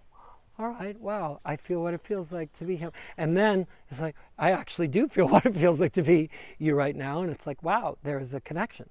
It's like, oh, interesting. Here, not, I decided who he was. I was telling him who he was. There was no connection. So then, again, all that is to get us to go in, because once we start to do the psychic surgery, and that's really what it is, it's like you have a laser and you're going in to find these internal creations, and you have to feel that creation that's inside of you that created a computer worm that's spread out all different places, and you have to find it and feel it fully to its outer edges and say, yep, that's it. That's it. That's the core nugget. Yep, that's it. I can feel it fully. Yep, that's it. Wow. And when you feel it, then you actually start to get its origins too, of its creation and where it came from. And often there's stories and images and memory that come with it. And again, like you were saying, you feel it, you have a hit and a realization. You feel it, you have a hit, realization. Okay, so I'm going to end this with a story that I think Kaki's heard before. So this will give an example of Samyama, and how, again, going back to the pre-verbal thing. So I had an experience, a Samyama experience, that happened where I was doing Samyama and had the experience of being myself in a crib at about the age of 3 or 4 months old. Okay? At 3 or 4 months old, I'm in this crib. It was in a house that I didn't remember because we moved from that house when I was 4. So I have very little verbal memory of this house, but I was fully in the house. I was in my crib, felt the house, and I was crying. I had this experience of crying, and I'm going, ha, ha, ha, ha. And the experience when I just let it be was, I was exercising. I was bored. There's not much to do when you're a baby, right? You're in this body. I'm in this body for the first time. I'm exercising my lungs, and I'm feeling, and I'm making sound, and I'm exercising, And I was a little bit like uncomfortable. I there's got to be like some movement. So I'm doing that. My dad walks by, but I don't have a label for dad. Energy walks by, okay? This energy walks by, turns, hears the whining, the sound, continues to walk on. Mom energy walks by. I don't have a label for mom. Turns, comes in, picks up, grabs, holds, readjusts, swaddles, holds, comfort thing, probably ended up being put back. At that moment, consciousness decided if it was left up to that energy, I would die. I need this energy to survive. Okay? And literally, then I had a premonition. It came to me as clear as a bell. And there's no way that I would have access to this. And the premonition was this. My mom wanted 4 children. My dad wanted 2 children. I was the 3rd child. Okay? My mom said to my father, look, it was the 50s, so, people made decisions, it's the mother's job. Don't worry, you won't have to do anything for this one, right? It'll be mine, basically. Okay? So decisions made, these get made like everybody does, unconsciously, consciously, okay, they're having a 3rd child. In my dad's head, if I had been a girl, there would have been some of his attention available for me, right? 2 boys, okay? But third boy. I don't know why it was. He coached my brother's baseball team, my other brother's baseball team. When it got to me, I don't really have to know. You know, like things like that showed up. He wasn't aware of it. I wasn't aware of it. These unconscious decisions that get made, they stay in there, you know, and they're working their magic, you know, until the way that it is. And literally in that moment, again, that energy turning and going, you know, not up to me. I don't care what, you know, it's not mine. You know, my dad loved me, but we could not figure out why we had an antagonistic relationship from the get-go, you know. And it was often around my mom's love too, you know, and he felt that, you know, she babied me too much and I was the baby, and, you know, it was like, you know, like, okay, it was, you know, all that. But when I got down to this decision and felt it, and then years later we went into therapy and I brought this up and they were like, oh my God. That was true. That happened.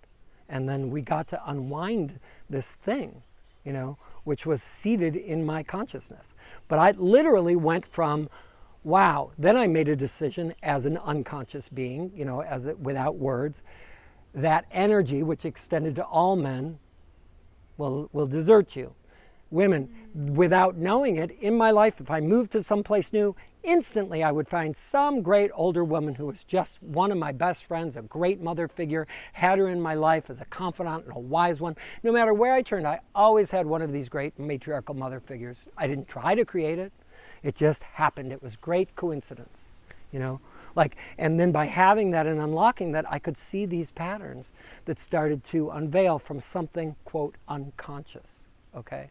So this is the power of Samyama. When we begin to feel into these things, we start to unwrap our deepest, deepest programming that is doing us versus us doing it.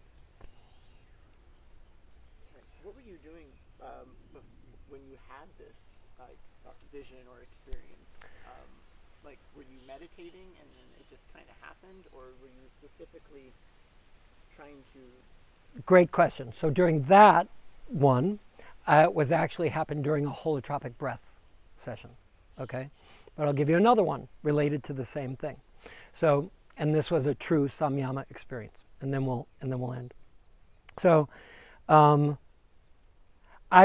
had a dear friend. Her name was Audrey, and she was in the Avatar program with me, and so she knew these processes of discreation was what they were called in the Avatar program. Basically, feel.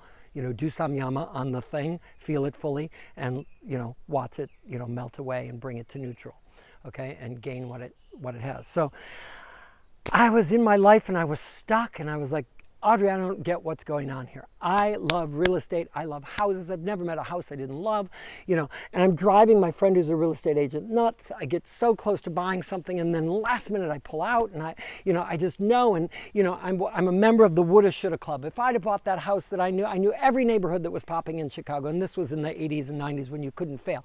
And I'd be like, that neighborhood's about to go, and I could have bought that house for $100,000 and sold it for $400,000. You know, I'm like, woulda, shoulda, but never pulled the trigger. I was like, I gotta get to the bottom of this. Like, it's just, you know, there's what I know, and then there's something here that I'm not willing to and unable to access. And apparently my witness consciousness, my loving presence, isn't strong enough for me to go there. So I just said, would you come and sit with me while I do the inner exploration? Will you hold witness consciousness? Because she was someone who I felt loved and seen by and could hold that non-judgmental presence. Tuesday afternoon, we're sitting in my office, she's sitting in a chair in front of me, and I'm just reporting out. But there's like what I know. You know, I'm feeling in here, I'm sort of asking myself, what is in here that I don't want to feel? I've described the situation, and eventually I get to this thing and I say, I feel like it's related to my dad. You know, I feel like it's related to my dad somehow. It's like, you know, that's what I know, but I'm not getting anywhere. I feel like I'm clunking around in this basement that's just not getting anywhere. And then all of a sudden, it felt like a trap door opened, and I fell. And I fell into this place of being a young child, and it just came as clear as a bell, what I already shared. I am a failure as a man. And that was my truth. And I had evidence of it My dad thought, something was wrong with me. I needed to tough this guy up. I couldn't play with ball. I had a thing with my eyes. No ball sport worked for me. I preferred trolls and GI Joes and a sewing machine. I was not fitting into my dad's. I knew in my dad's eyes something's wrong with this one, and we got to fix it. And I took it on, and I took the belief on fully. I'm a failure as a man. Okay, so threw it far away. Far, far away. Don't ever want to feel that, and spent a lot of time proving how I'm not a failure. Okay, great. All running unconsciously. And then here's the thing with real estate. My parents would describe, because up until then I had definitely been the road less traveled. What I did in college. I always wanted to leave college and move into a monastery. All I wanted to do was meditate and live a monk's life. Then I moved into an ashram for 9.5 years, joined a cult, changed my name, then I become a yoga teacher my parents, they'd be like, people would ask them, I would watch them like, so tell us about your kids. Well, our oldest one, he's a mechanical engineer, and our second one, well, he's a professor.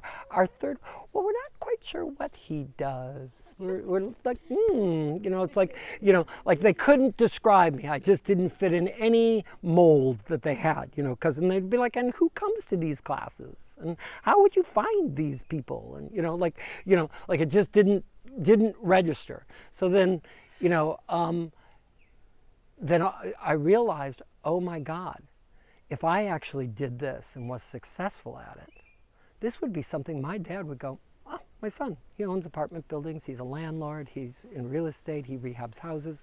This would get my dad's approval. They could actually say this and relate to it. Great, right?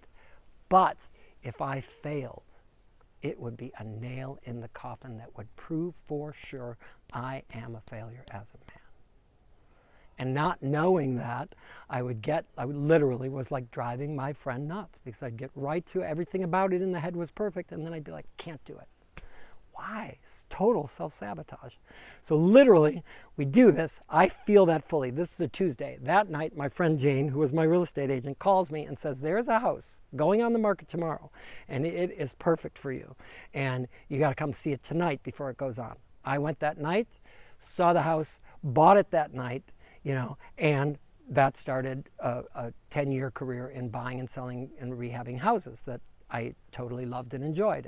And like, people couldn't believe it. Like, I bought the house, 2 weeks later it was renovated, it was up for rent. It was, it was like amazing, So, but wow, like, this is the way the universe works. And that's why, like I said at the beginning, it's a specifically designed matrix for us.